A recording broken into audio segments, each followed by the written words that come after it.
किसी महान इंसान ने कहा है the show must go on and following up the same ideology I want to tell you guys, इस कोविड-19 के सिचुएशन में आज हर चीज़ डिजिटल प्लेटफॉर्म पे आ रहा है। Specifically talking about the education sector, आज हम स्कूल्स नहीं जा सकते हैं, कॉलेजेस नहीं जा सकते हैं, और अगर हम किसी भी एंट्रेंस एग्ज़ाम की तैयारी कर रहे हैं तो उसके लिए हम रेगुलर जाकर किसी इंस्टीट्यूट में क्लासेस नहीं ज्वाइन कर सकते हैं, क्योंकि इस चीज़ के लिए अभी गवर्नमेंट ने हमें परमिशन नहीं दी है।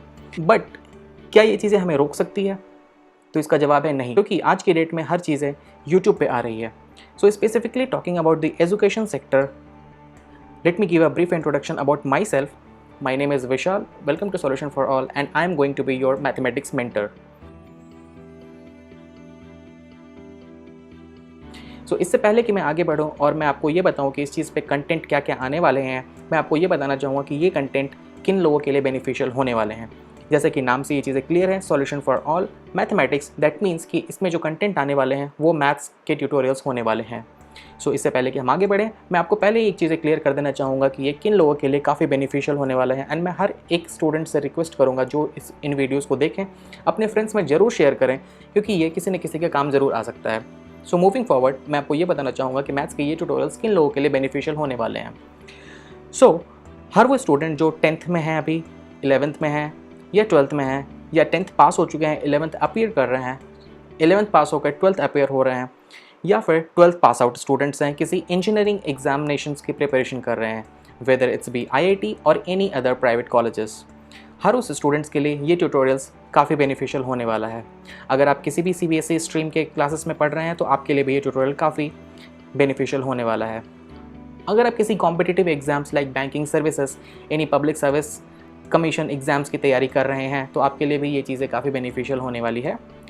या फिर अगर आप ऑलरेडी कॉलेज पास आउट हैं और अगर आप किसी प्लेसमेंट ड्राइव्स में जाना चाह रहे हैं और आपके लिए क्वांटिटेटिव एप्टीट्यूड सॉल्व करना एक बहुत बड़ा चैलेंज है, तो आपके लिए भी ये चीज़ें काफ़ी ईजी होने वाली है, क्योंकि इस ट्यूटोरियल में आपको ये सब सारी चीज़ें सीखने को मिलेंगी। सो मूविंग फॉरवर्ड, मैं आपको पहले बताना चाहूँगा कि इस वीक में हमारा फर्स्ट वीडियो आने वाला है और हम स्टार्ट कर रहे हैं 11th क्लास के ट्यूटोरियल से, सो दैट कि जो 11th अपीयरिंग स्टूडेंट्स हैं उनके लिए चीज़ें आसान हो जाएं और वो ये वीडियोस देख करके चैप्टर्स इजीली समझ सकें और जो भी उनसे रिलेटेड सम्स या क्वेश्चंस आते हैं वो चीज़ें सॉल्व कर सकें। मैं आपको एक चीज़ और बताना चाहूँगा कि ये सिर्फ ट्यूटोरियल नहीं होने वाला है, यहाँ पे हम Q&A सेशंस भी करने वाले हैं, जहाँ पे आप अपने क्वेश्चंस कमेंट्स में डाल सकते हैं और उनका सॉल्यूशन जो है उसके नेक्स्ट वीडियोज़ में डाला जाएगा। प्लस अगर if required we can also have a personal 1-on-1 sessions. तो मूविंग फॉरवर्ड, मैं आपको कुछ सिलेबस की जानकारी देना चाहूँगा। सो जैसे कि मैंने आपको पहले बताया कि हमारा पहला वीडियो जो है वो क्लास 11th के मैथ्स के वीडियो से शुरू होने वाला है, मैथ्स के चैप्टर्स से शुरू होने वाला है। So this is the class 11 course structure. So basically आप यहाँ पे देख सकते हैं, यहाँ पे यूनिट नंबर है, टॉपिक्स हैं एंड मार्क्स हैं। टॉपिक्स में आप यहाँ पे 6 टॉपिक देख सकते हैं: sets and functions, algebra, coordinate geometry, calculus, mathematical reasoning, statistics and probability. उसके सामने आप मार्क्स देख सकते हैं, ये वो मार्क्स हैं जितने नंबर के क्वेश्चंस आपके बोर्ड एग्जाम्स में पूछे जाते हैं। Now, these are not the only topics. These are further divided into सब टॉपिक्स। जैसे अगर मैं सेट्स एंड फंक्शंस की बात करूँ तो इसके अंदर 3 चैप्टर्स आते हैं, जो कि sets, relations and functions and trigonometric functions में डिवाइडेड हैं। तो अलजेब्रा में 6 चैप्टर्स आते हैं: principle of mathematical induction, complex number and quadratic equations, linear inequalities, permutation and combinations, binomial theorem, sequence and series. Coordinate geometry में उसी तरह 3 chapters आते हैं: straight lines, conic sections, intro to three dimensional geometry. Calculus में limits and derivatives, mathematical reasoning and lastly statistics and probability में सिर्फ statistics और probability के बारे में हमें पढ़ना होता है। सो ये हमारा 11th क्लास का सिलेबस हो गया। सो इन द नेक्स्ट वीडियो इधर I will start from algebra section और फ्रॉम सेट्स एंड रिलेशंस। एक ब्रीफ आइडिया मैं आपको 12th क्लास के सिलेबस के बारे में भी देना चाहूँगा।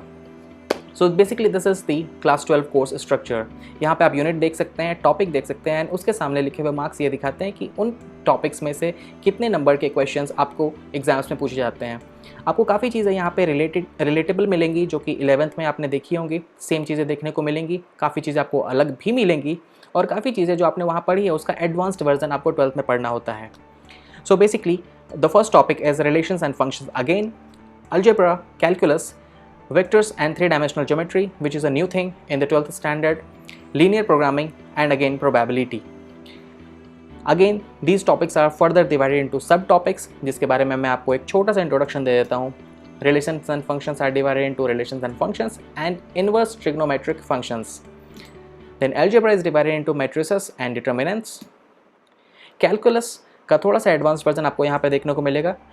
जो टॉपिक्स इसके अंडर आते हैं वो हैं continuity and differentiability, applications of derivatives, integrals, applications of integrals, differential equations.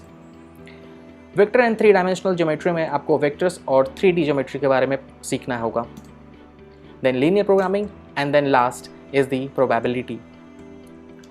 So basically these are the topics जो हम लोग स्टार्ट में कवर करने वाले हैं. उसके बाद इन्हीं टॉपिक्स से रिलेटेड जो भी आपके कॉम्पिटिटिव एग्जाम्स में क्वेश्चंस आते हैं, जो IIT के एंट्रेंस एग्जाम्स में पूछे जाते हैं या फिर किसी अदर इंजीनियरिंग कॉलेज के एंट्रेंस एग्जाम में या किसी अदर कॉम्पिटिटिव एग्जाम में, जैसे कि banking services, MPSC, BPSC, UPSC, अगर उनमें पूछे जाते हैं तो वो सारे क्वेश्चंस भी मैं यहाँ पे डालने की कोशिश करूँगा. So that is all. This was the first video. This was just an introductory video I wanted to put on, and from this week onward I'm going to put my first video, and I would request you guys to just subscribe to this channel. Also hit the bell icon so that you get the notification of every video that I put in, and welcome to the world of mathematics. Thank you.